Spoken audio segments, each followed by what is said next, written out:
Good afternoon. The Committee on Water and Land is on its hearing notice of Monday, January 31st at 1 p.m. This meeting, including the audio and the video of remote participants, is being streamed live on YouTube. You will find links to the viewing options for Senate meetings on the live and on-demand video page at the legislature's website and on the link posted to the hearing notice. In the unlikely event that we have to end this hearing due to technical difficulties, the committee will reconvene to discuss any outstanding business at 1 p.m. on Wednesday, February 2nd, and a public notice will be posted on the legislature's website. For the testifiers participating remotely, your audio will be muted and the video disabled until it is your turn to testify when I call you. For those out there, please stand on your testimony if you don't have anything to add to what was submitted to the committee in writing, and that's because today's hearing is a pretty long one and we need to stand within our hours demand on the hearing. Note that the time limit per testifier is 2 minutes. This hearing will recess at 1:25 p.m. to allow us to meet in joint session with the Committee on Agriculture and Environment. And just to add to that as well, the 3 items on the joint hearing was deferred from last Wednesday. And so upon adjournment of the joint hearing, this committee will reconvene at 2 p.m. and resume the agenda from where it is left off. And members, we will see if we can accomplish our goal to get our agenda as fast as we can in completion. First off, members, SB 2752 is relating to abandoned wells, and this establishes an income tax credit for taxpayers who are required to fill and seal abandoned wells on their real property. First to testify, Isaac Choi, or representative from the Department of Taxation. Aloha. I can't hear you. I think taxation. Okay, we can hear you now. I'm sorry. The department will stand on its written testimony offering comments. I'll be happy to answer any questions the committee may have. Thank you. Okay, thank you. DLNR, Chair Case. Good afternoon, Suzanne Case, DLNR Chair, and also Kaleo Manuel, Deputy for the Water Commission. We stand on our written testimony and strong support and offering comments and suggested amendments. Thank you. Okay, mahalo. Kaleo from Seaworm, is anything new added to the chair's testimony? Thank you, Chair. No additional testimony. Okay, and in support, yeah, with the amendments. With amendments. Okay, good to see you. Ryan Imata, similarly, DLNR. Similar, stand by our testimony and happy to answer any questions. Thank you. Okay, mahalo. Mary Bashir, Hawai'i Realtors. Okay, she sends testimony in opposition. Tom Yamachika, my friend from the Tax Foundation of Hawaii. He also sent written testimony as well. And members, we do have 3 supporters on this measure, 1 opposition, and we have, let's see, we have comments from 3 folks. We'll continue, members. Shall we move along? Okay, let's proceed then with SB 2760.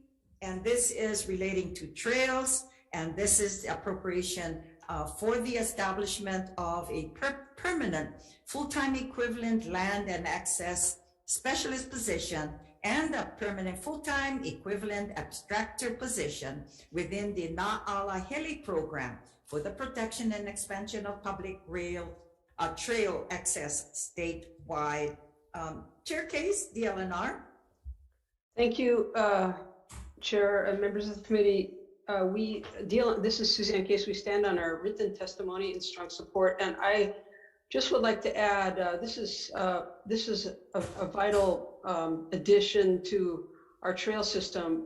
Since the budget was presented, additional information came out about potential funding for now available to the state. And I would just like to say that this is an area that could really benefit from a significant infusion of cash on a one-time basis, as well as the ongoing basis, because our trail systems are so heavily hammered and so heavily valued by both tourists and residents alike. So I just ask for your consideration in addition to what the bill currently calls for. Thank you. Yeah, and we'd like to add that this trail system, the program has been for many years and actually started from scratch, and where they are today on Hawai'i Island and the rest of the state they've been doing such a wonderful job, and the division, the department as well. Thank you so much. Thank you. Dave Smith, DLNR, anything more to add? No, nothing more to add. I think the chair covered it. We're looking for funding in the governor's budget, and an additional add-on would really help us out with some of the key areas. We've got really popular areas closed on Maui and Kauai right now because of damage, and one-time infusion would really help us catch up on some storm-related backlogs. So thank you very much for your consideration. Okay, Bill Starmont, my friend from Hilo, testifying for DLNR as well. Aloha, Chair, and thank you for the opportunity. I would only echo what Chair Case and our Administrator Dave Smith has offered. And we welcome your thoughts as well, and we appreciate that very much. You well know the history of the program and the services it provides, and the positions and any additional positions that could become available through available funding, as well as operating funding, are sorely needed for the program across the state. And so we welcome your comments and the committee's consideration. Mahalo. Thanks, Bill. Clayton Kubo, an individual. Is Clayton around, available? Okay, members, any questions with regards to SB 2760? Okay, as well, Chair would like to recognize on Zoom Vice Chair Agaran, as well as Senator Favela, and present here with me are Senator Misalucha and Senator Revere. Okay, members, no questions, and we'll proceed. Question, Chair. Yes, Senator Favela. Yeah, I just want to get some clarification. I understand there's a lot of damages being done, whatnot, but how does this would affect Hawaiian gathering rates? Okay, Chair Case or Dave Smith, you want to clarify your question again, Kirk? Yeah, just how we can go forward. I know you guys talking about finding and damages to the trails and to these areas, but how does it affect Hawaiian gathering rates? Yes, thank you for the question. I think if anything, it would improve the accessibility of these areas for people seeking to exercise their native Hawaiian customary gathering rights, because it will facilitate access via an improved trail system. Thank you. Yeah, so how would that be determined? How would you guys know? So we have a lot of situations where people want to access the forest areas to exercise Hawaiian gathering rights, and so people do that regularly, and we have systems in place for regulating access by the general public and any particular requests as well. Do they notify your office, or they have to fill out a form? Is there a process that they have to go through to be able to? Yes, Dave, do you want to add some more information?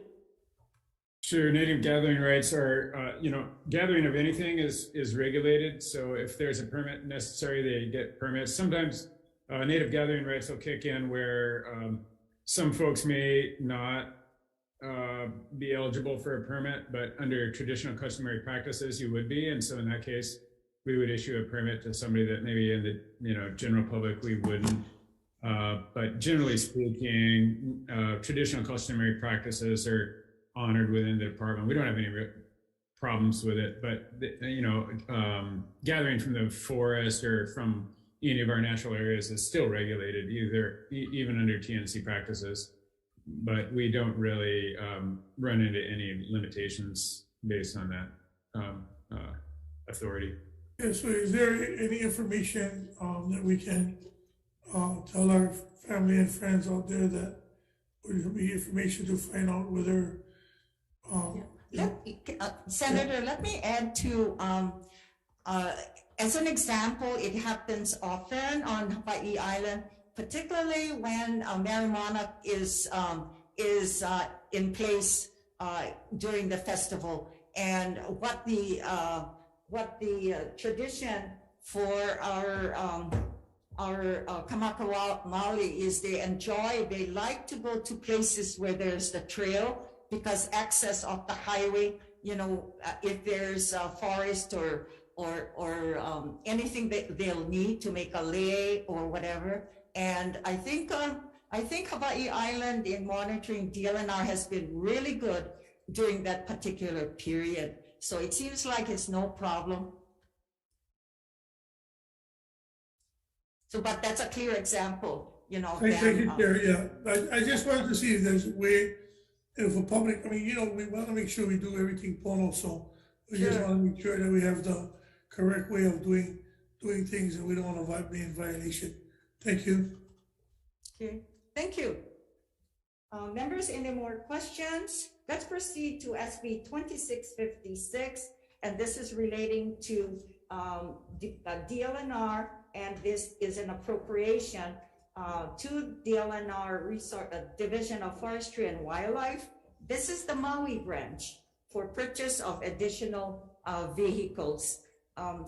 Chair Case. Thank you. DLNR stands on our written testimony in support. Okay, mahalo. Dave, DLNR, similarly? Yep. Okay. Yeah, and stand on our testimony. Thank you very much. Thank you. Scott Fritz from DLNR as well, Forestry or Wildlife? Stand on our written testimony and available for any questions. Okay, are you at the Maui branch? Yes, I am. Okay, great. Thanks for being here this afternoon as well.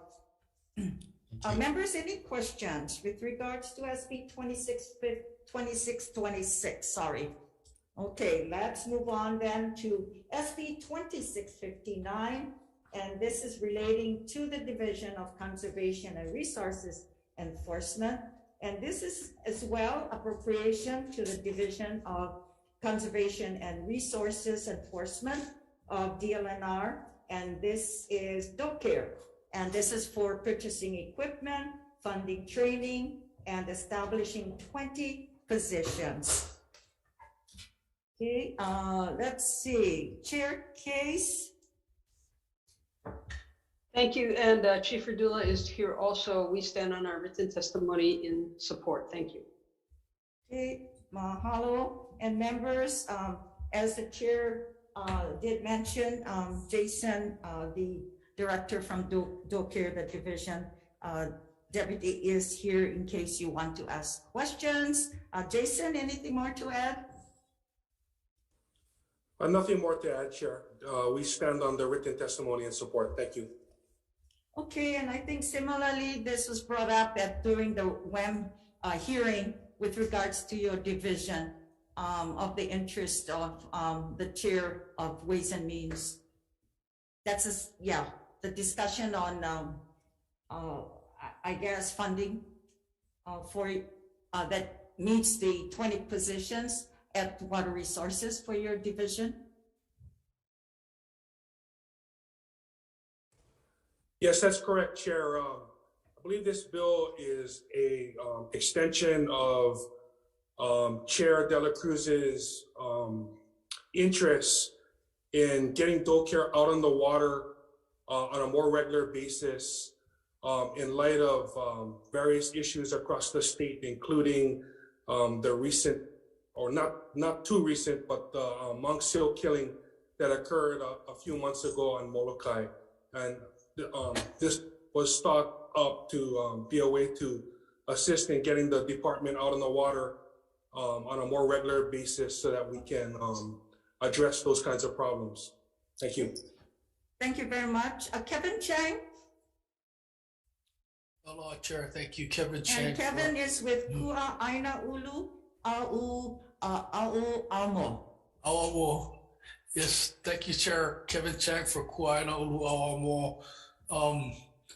This bill is very important to us because we work for communities who are on the ground working with dual care and often want to see more dual care presence there. It's also of importance economically and culturally to them because many of them are raising a young generation of people who one day might want to be dual care officers. And I think it's significant for our economy in general that we begin taking care of our environment, and we enthusiastically stand on the rest of our testimony. Thank you so much. Thank you so much, Kevin. Members, we have communications, testifiers, 18 support, no opposition, and 1 comment. Members, questions on SB 2659. Okay, hearing none, we will proceed with SB 3380 relating to beach park restoration. And this is the 2-phase project to restore the Kahalu'u Beach Park in the county of Hawaii, and an appropriation to the county with matching funds as well. Kohala Center, Cynthia. Uniha Ole Kennedy, my friend from West Hawaii. Aloha. Aloha. You're on. Aloha. Can you hear me? We sure can, Cindy. Okay. I would like the Water and Land Committee to strongly support SB 3380 and to Honorable Senator Lorraine Inouye and the Honorable Gilbert Keith Aragon. I am the director of the Kahaluu Bay Education Center. It's a program of the Kohala Center. KBEC collaborates with the county and the state of Hawaii to revive and revitalize Kahaluu Bay and Beach Park. The park is the most popular visitor destination in West Hawaii, hosting 400,000 users a year due to ease of access and marine life diversity. Kahaluu Beach Park and Bay facilities are eroding from storm surges and sea level rise, while the marine life is threatened by human interactions through trampling, sunscreen exposure, and waste disposal, and by ocean acidification, ocean heating, and other climate change effects. To sustain Kahaluu Bay as a gathering place and marine resources for future generations, and to implement and expand pono practices, the strategic preservation plan is critical. In September 2021, the Kohala Center and Sea Engineering completed a Kahaluu Bay Coastal Hazard Assessment Sea Level Rise Report. This analysis considered how ocean trends affect the nearshore environment in the face of climate change. The report included recommendations for the restoration of the park. In December 2021, Kohala Center and Senator Kanua's office formed a Kahaluu Bay working group with members from state planning, Army Corps of Engineers, County of Hawaii Parks, and the Coastal Zone Management Program to work on next steps for the restoration of the park. Cindy, thank you. Your time is up. We do have your testimony in writing as well. So we appreciate your work as well in the West Side, and I'm sure Senator Kanuha appreciates your testimony as well. Thank you so much. Members, SB 3380 has 52 in support, no opposition, and 1 comment. Questions for anyone? Okay, we'll proceed then. SB 2533. this is relating the Land Conservation Fund. And this particular measure, it removes the monetary cap on the conveyance tax. But members, bring to your attention SB 2351 similarly, but this one here increases the dollar amount of the tax distribution on, I think we do have probably what, the cap at 8 million, Senator Alvarado? Year 2351 Land Conservation Fund, because 2533 is just removing the cap, but I think we capped 2351 at 8 million. That's correct. Okay, members, then with SB 2533 and 2351, Chair recommends that we look at the SB 2351, and that would be a cap on that particular measure. Since I'll be asking to defer 2533, let's proceed with SB on the related subject of 2351 on the Land Conservation Fund, and this increases the fund related to the operation, maintenance, and management of lands. And having said that, let's see.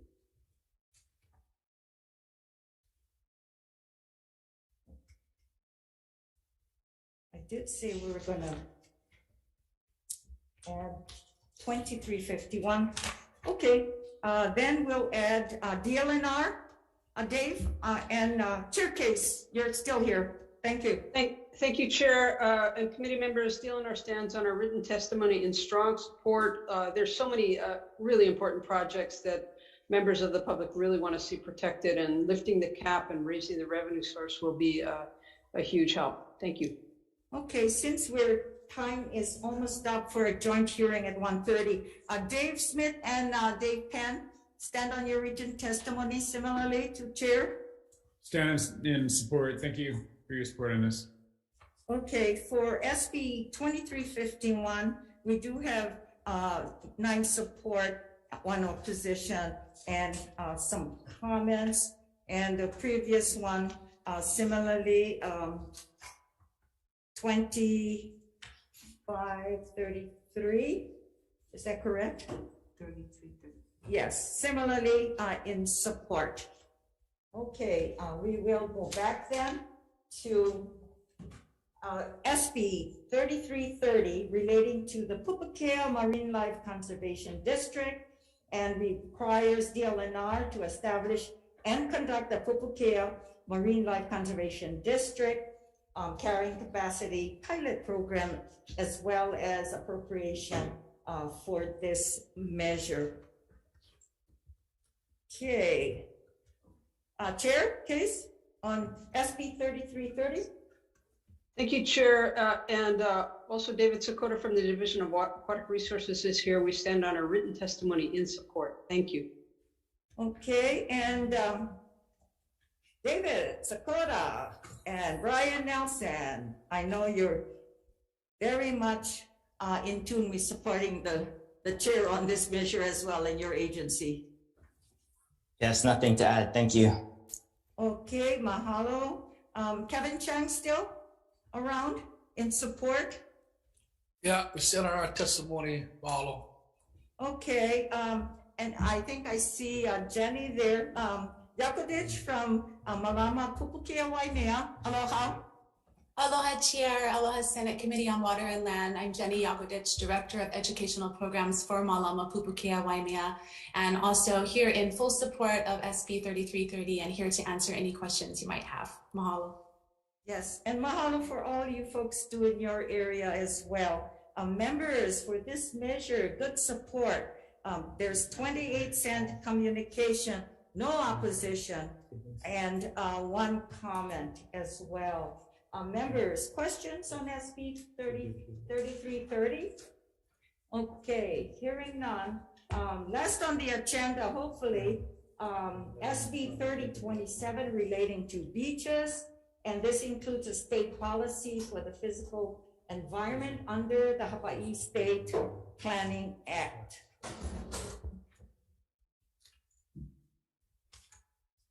Okay, we do Mary Alice. I think I saw you earlier. OPSD. Yes. Aloha. Aloha. We'll stand on our testimony, apologize that it's late. We're offering comments that would help to effectuate the intent of this measure. We support the intent of the measure. Thank you. Okay, a DLNR, Michael Kane. Good afternoon. Michael Kane, Office of Conservation and Coastal Lands. The department stands on our testimony. Okay, thank you. Members, any questions on SB 3027? Okay, hearing none. Members, I think we can zip through with decision making. I think we can do it before our joint. Oh, okay. Shall we do the recess now? Do a recess?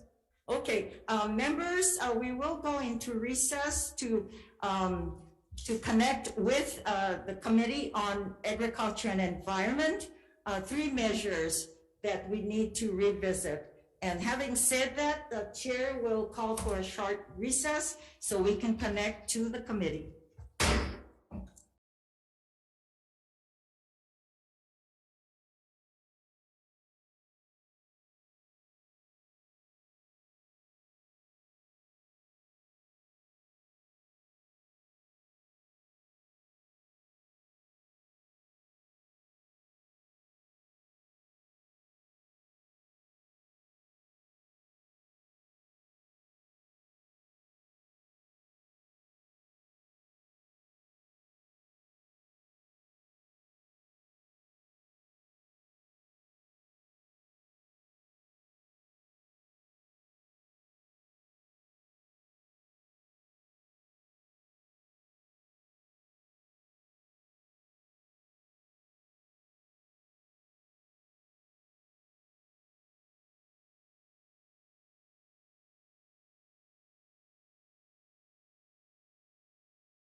Aloha mai kākou. We are convening the joint agriculture, environment, and water land. We did not finish this past Friday. And so we have a few issues on the agenda, a few bills on the agenda, starting off with SB 2062, exempts the proposed drilling, construction, or use of a well on lands leased from the Department of Ag from the requirements of the environmental impact statements law, provided that the land is being used to support agriculture and food production. And first up on that one is testifiers. We had is DLNR. Aloha, Chairs. Cleo Manuel, Deputy with the Water Commission. The department stands on its written testimony and offers comments, and we're here to answer any questions the committees may have. Aloha. Thank you, Kaleo. Next up is Ryan Imata. Ryan Imata, Groundwater Regulation Branch at the Water Commission, and same as Kaleo, we stand on our written testimony, and I'm happy to answer any questions. Thank you. Thank you, Ryan. Next is Phyllis Shimabukuro Geyser, Department of Ag.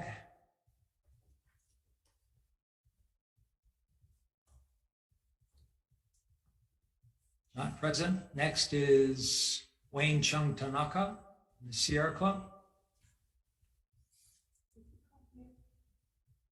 Not present. Next, Brian Miyamoto from the Hawaii Farm Bureau.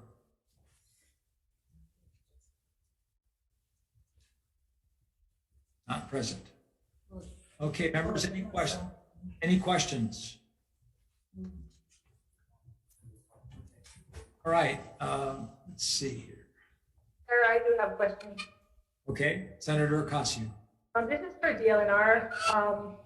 So you folks say that the sources of agricultural water should match the quality of water needed. It's in your testimony. For example, ornamental plants should perhaps not use potable water from the aquifer wells, but instead should use another source, maybe R2 or surface water. If this is accurate, it sounds like a blanket exemption for all ag well tapping into potable water without an EIS goes against state and county water use plans. Can you confirm that or expound on that? Senator, for the question. I'll try, and then I'll let staff also add on. So in the Water Resource Protection Plan, which is part of the larger Hawaii Water Plan, the general policy for the commission is highest and best quality of water for highest and best use. And so for potable or groundwater, we consider that we prefer that be used for potable consumption.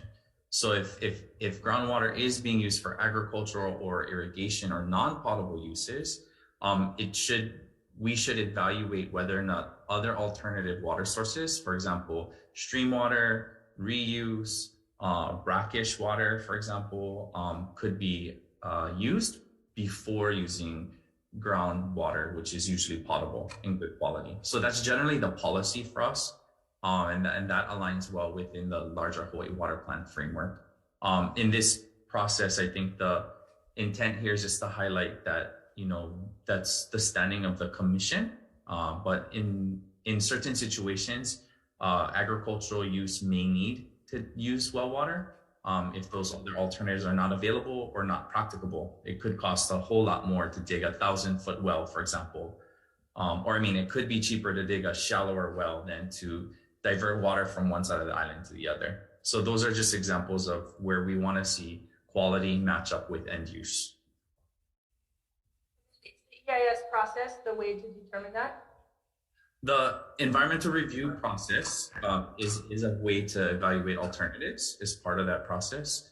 That can also be done if there's other, just as part of project planning. Again, I would defer to, Department of Ag as it relates to its agricultural wells and ag water use in determining, how to find water for those intended agricultural uses. Okay, so if this bill then eliminates the need for or requires an EIS, that process is not necessarily mandatory. It's kind of optional in the planning process rather than making it a mandatory requirement with the EIS? Ryan, you want to go for it? Yeah, I can jump in. Particularly in groundwater management areas where there is a dire or imminent need to evaluate the uses.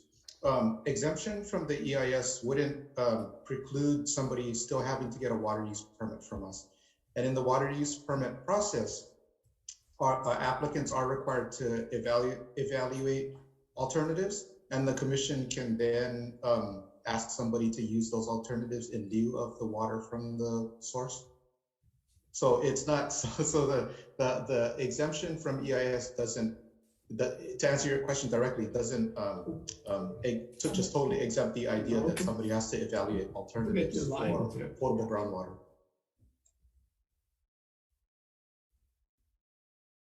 I have a question, Senator. Okay. Yes. Senator This measure includes new construction, seems like, as well, and drilling. So what about abandoned wells?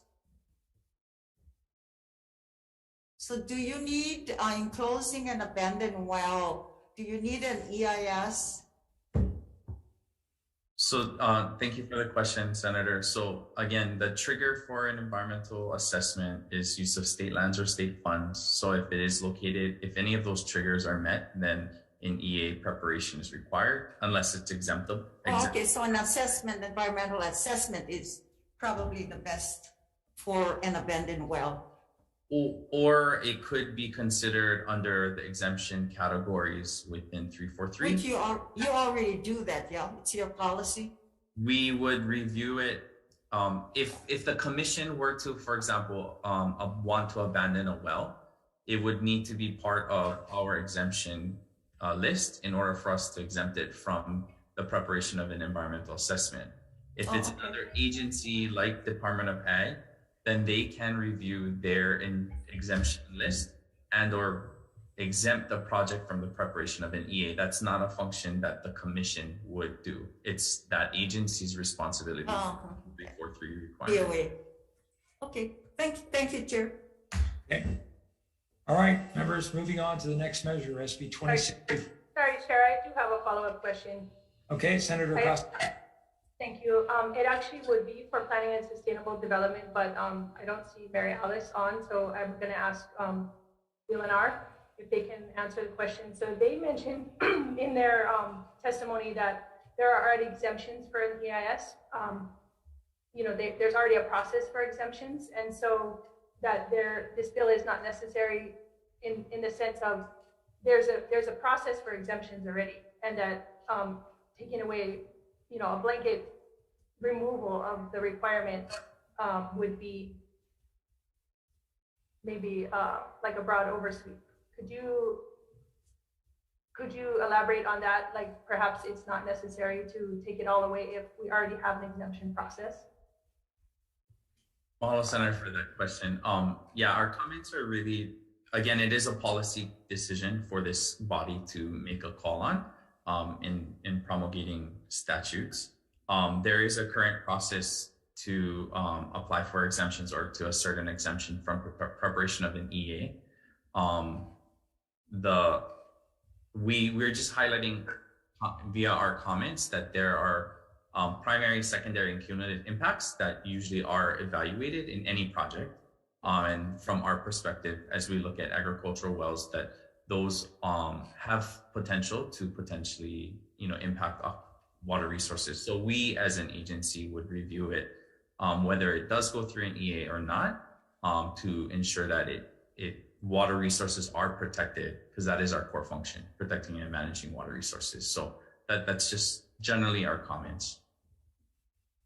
Thank you. All right, thank you. Next measure is SB 2064 relating to koa trees. Requires the Board of Land and Natural Resources to identify all private and public lands suitable for the planting of koa trees. Authorizes the Administrator of Forestry and Wildlife to issue licenses to plant, care for, and harvest koa trees in certain circumstances. Okay, let's see here.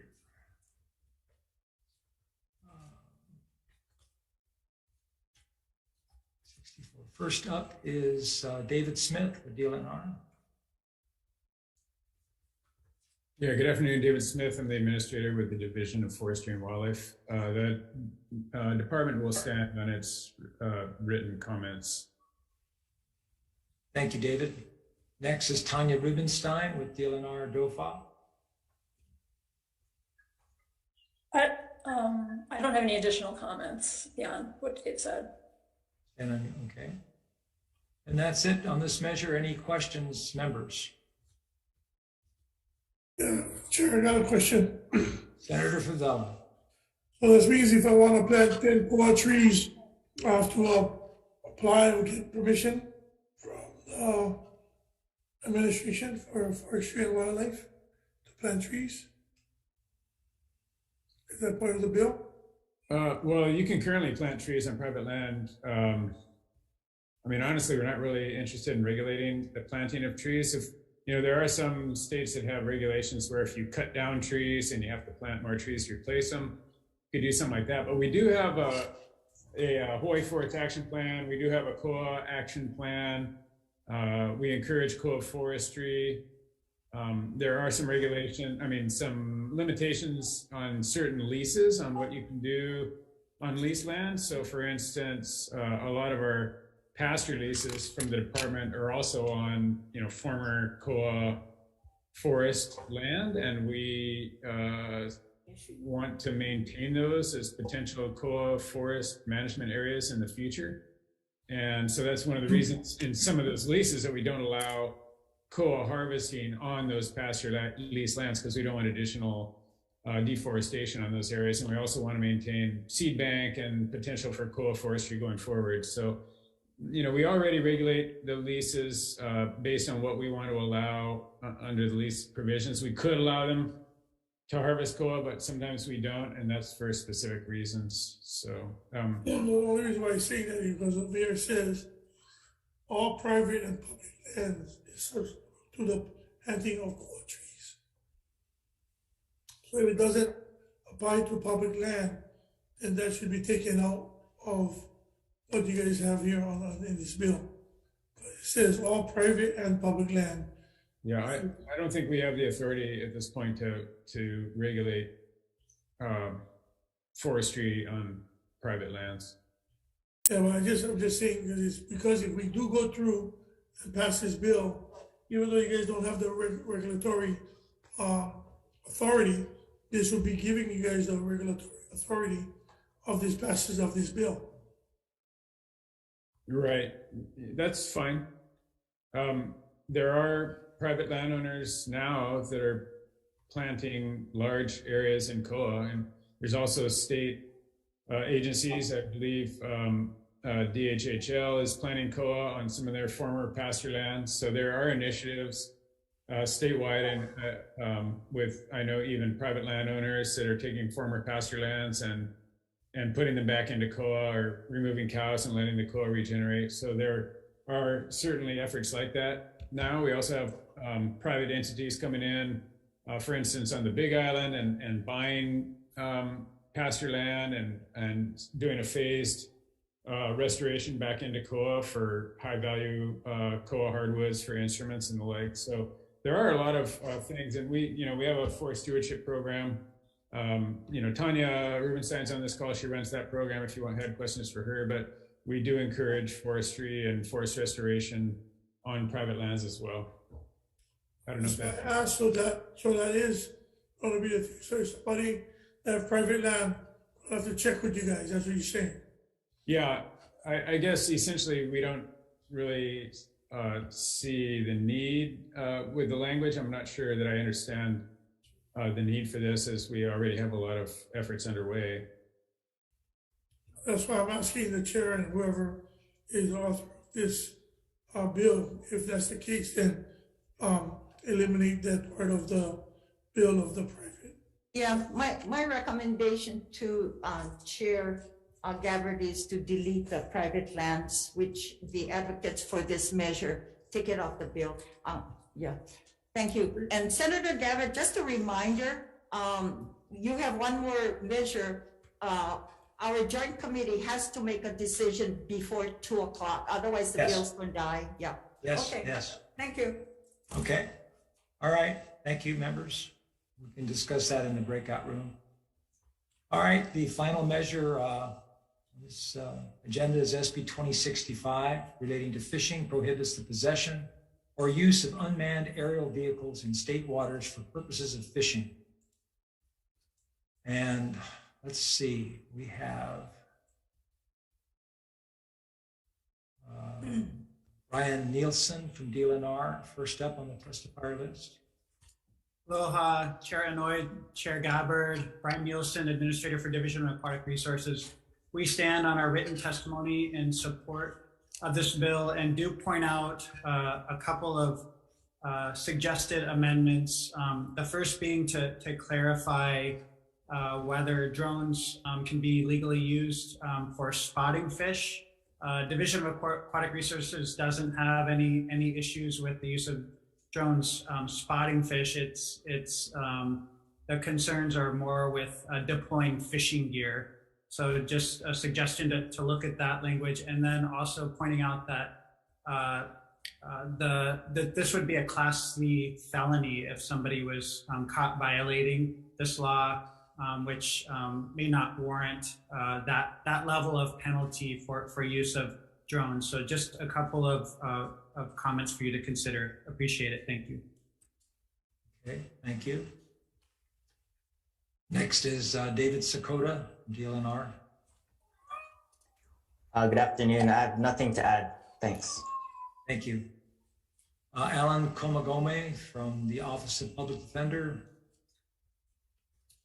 Thank you. Good afternoon, chairpersons, vice chairs, and committee members. Yeah, the Office of Public Defender takes issue with this being a Class C felony, in line with blowing up the reef, poisoning the reef, or doing things that clearly the user would know or is practically certain would cause a high level of harm. And we also question whether or not enforcement might run into problems. I can think of an example of somebody picnicking at the beach with their family. A couple of guys have casted out fishing lines and somebody brings a drone. I don't know quite how you would differentiate there. I mean, a lot of people do use drones for videoing and taking photographs. So we see an enforcement issue as well. But nevertheless, we agree the debris, the interaction, and the entanglement of mammals is something that needs to be addressed, but perhaps it can be addressed better through rules and regulations. Thank you. Thank you. Next is Leimana Damate. Thank you, Chair. Thank you, Chair. Good afternoon, Chair, and Senator Inouye's committee as well. Ahamoko stands on the written testimony. I would be available for questions if you have any. Thank you. Our testimony is in support of the bill. Thank you. Thank you, Leimana. Next is Inga Gibson testifying for the fishes. Next is Carl Jelling, Sr. Carl Jellings. Hello, Chairman Gabbard. My name is Carl Jellings. I come from Nanakuli. I've been an Akuli fisherman for over 50 years. We've been using airplanes for about 40 years, and then about 6 years ago, we switched to using drones. And all the Akuli fishermen, which are mostly Hawaiian fishermen, all the Akuli fishermen have also switched to drones. So we have Dooley in Waimanalo, we have Kapena Hawaii over here in Waianae, we have myself, and then we have other fishermen at Kahana that's been using drones to spot Akuli. And the drone is as important to us as the GPS is as important to the bottom fishermen or the Opelo fishermen or the different fishermen that use the GPS and the fish finders, trawlers, everybody who use the GPS. The drone is that important to us. And it does the same exact thing. It takes us to the fish, it sees the fish, and it tells us where the fish are. Exactly what the GPS does for different, the different fisheries. And we oppose the bill, or we support an amendment to my son is a licensed commercial drone pilot. So everything that we do is legal. He had to go to school to get his license, and he has his what is that? Yeah, he has a flight certificate, Part 107, a certificate to commercially fly a drone. So thank you for letting me speak. It's very important to us. So and then we also bring all of us together. We can bring in 250,000 to 500,000 pounds of akuli annually. So this will take a lot of fish off the market. So thank you for letting me speak. Thank you, Carl. And finally, is Clayton Kubo.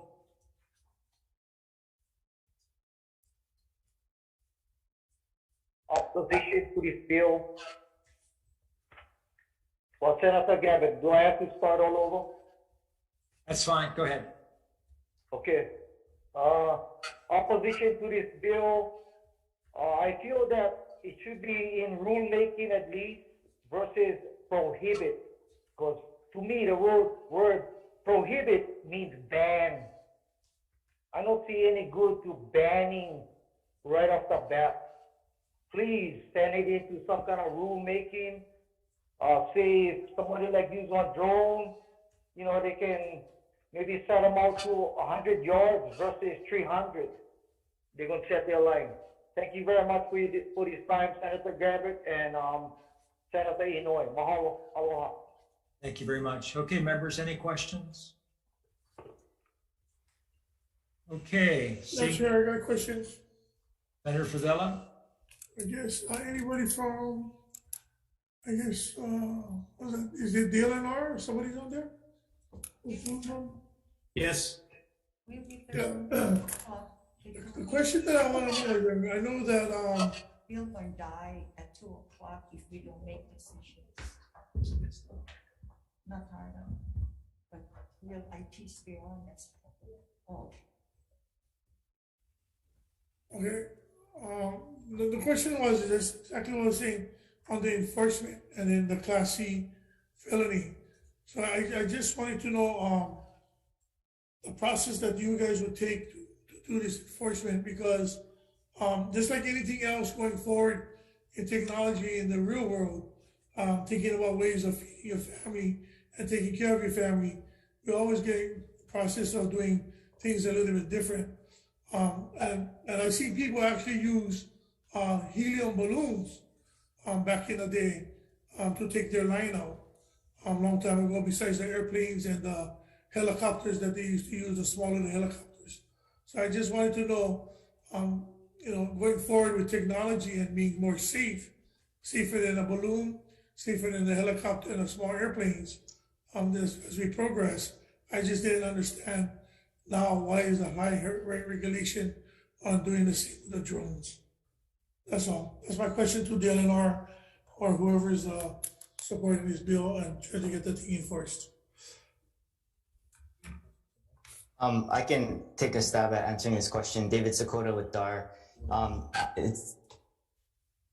This is not our bill, but we are supporting it. As far as enforcement, we recognize that it might be challenging to enforce something if it's just being used as a visual aid, but if it's being used with gear attached, that makes it easier for our officers to, describe why they believe the drone is being used for fishing if they can connect it to the fishing gear they see attached.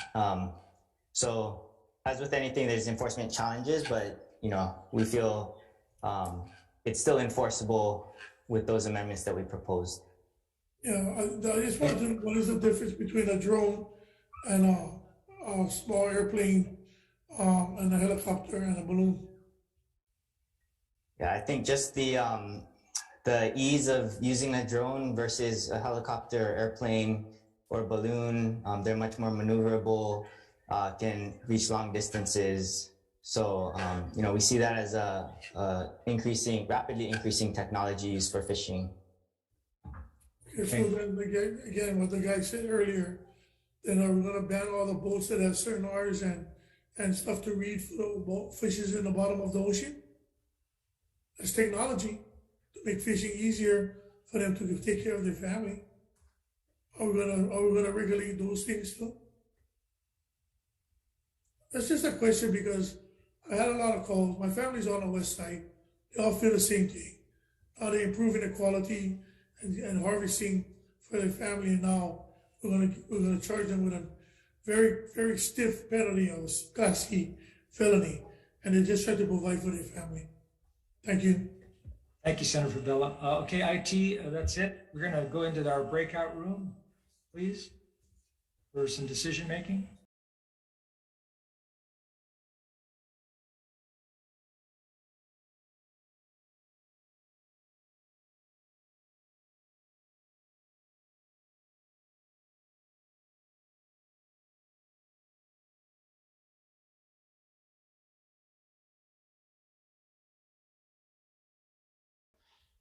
Hello, Mike Hakoa. We are back reconvening after on the agenda that was originally this past Friday, joint AEN and water land. 3 measures on the agenda, SB 2062 relating to environmental impact statements. After having conferred with my colleagues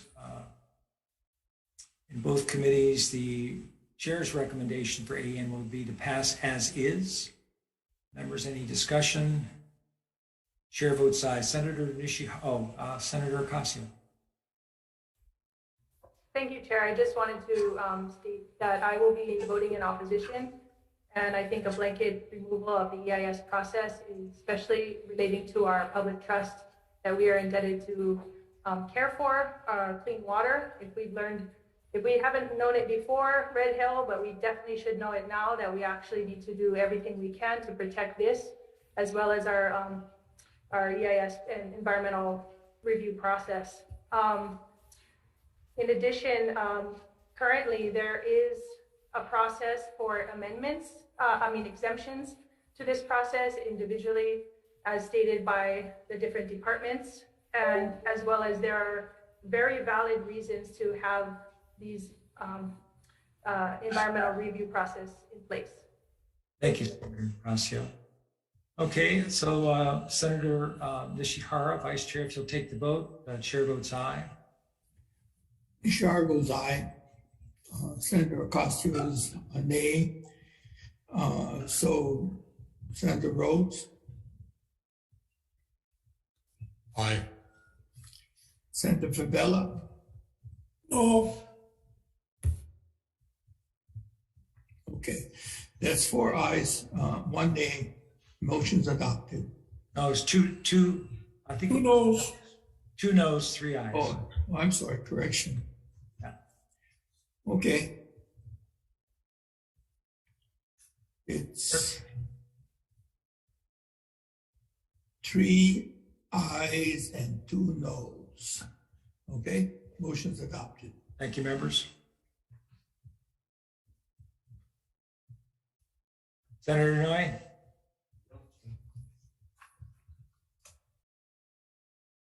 Chair. Senator Favela? Senator Favela for the Committee on Water and Land. No. Your recommendation's adopted, Chair. Okay, thank you. Okay, thank you. Thank you, Chair. Moving on to SB 2064 relating to koa trees. The Chair's recommendation will be to pass this measure with the amendments from DLNR. Recommend that we amend the measure to accommodate what's in the scope of DLNR's, specifically about not being able to regulate privately owned lands tree planting. Any discussion?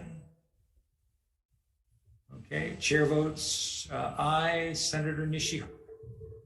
Nishihara goes aye. Senator Ocasio. Observations. Okay, reservation. Senator Rhodes. Aye. Senator Favela. Reservations. Okay. We have 3 ayes, 2 reservations. Motion's adopted. Thank you, members. Clarify. Can I ask a question real fast? Can you clarify that public land, private lands was removed from that? Yeah, that's correct. Thank you. Yeah. The Committee on Water and Land, same recommendation on SB 2064. Chair votes aye. All right, with 5 members present, any reservations? Reservation. Any opposition? Recommendation adopted. Thank you, Chair. Thank you, Vice. Final measure is SB 2065 relating to fishing. Chairs, I recommend that we pass the amendments from Chair Case's testimony.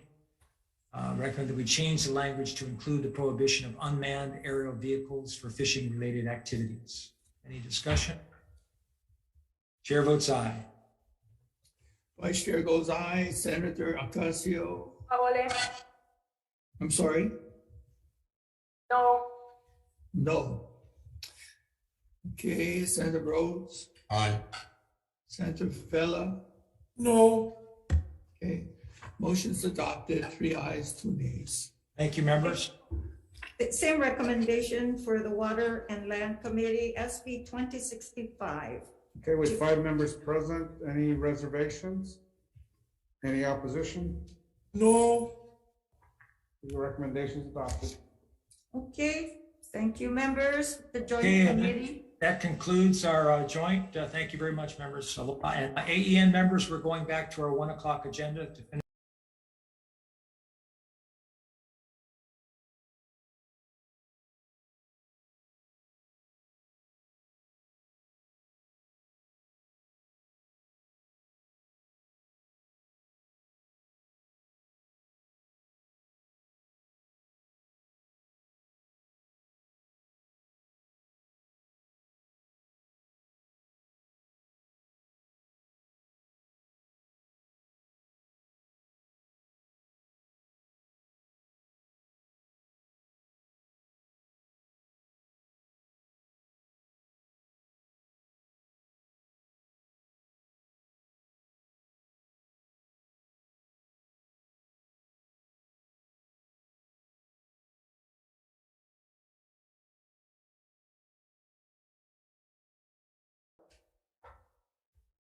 Okay, thank you. The Committee on Water and Land is resuming its decision-making on the Monday's agenda of January 31st.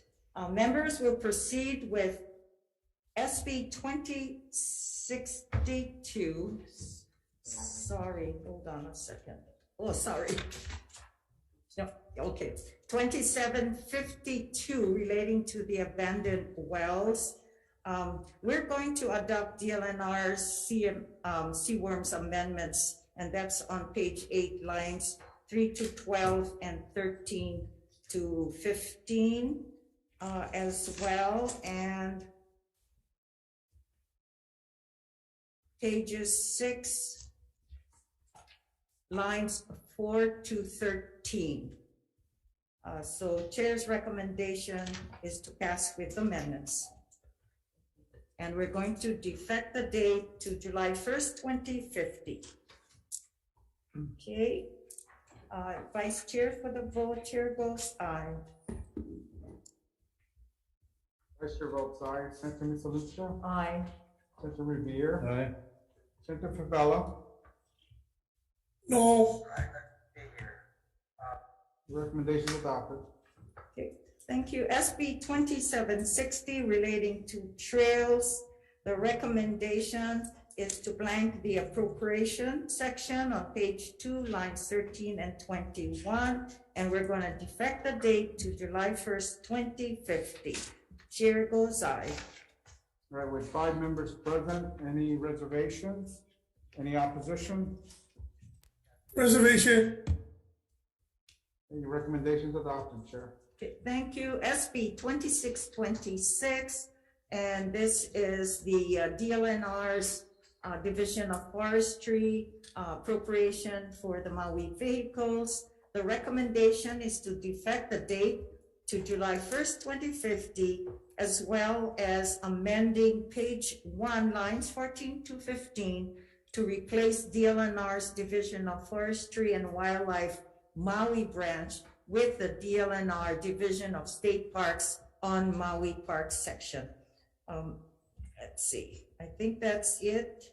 Chair votes aye. All right, with 5 members present, any reservations? Any opposition? Recommendation adopted. Okay, SB 2659, and this is relating to daycare. And this is including the positions, the equipment, and the appropriation for the Marine Division. Chair recommends that we defect the date to July 1st, 2050. Chair votes aye. 5 members present. Any reservations? Any opposition? Recommendations adopted. Okay, SB 3380, and this is the relating to the beach park restoration on the west side of Hawaii Island, Kahului Beach Park. Appropriation. Chair's recommendation is to blank the appropriation on page 4, lines 3, 8, and 16. Also to defect the date to July 1st, 2050. Chair votes aye. With 5 members present, any reservations? Any opposition? Recommendation adopted.